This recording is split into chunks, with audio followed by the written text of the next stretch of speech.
45. godine, kažu, stao je rat. Jel da? Ja imam dokaz da za Hrvate nije stao.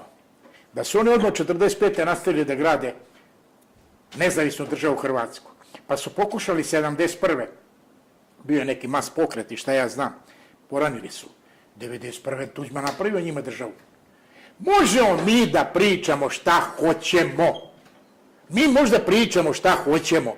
Hrvati su sebi napravili državu i rekli ko vam jebe mater srpsku. Što se mi njima uvlačimo u dupe? Šta mene interesuje što oni slave Oluju?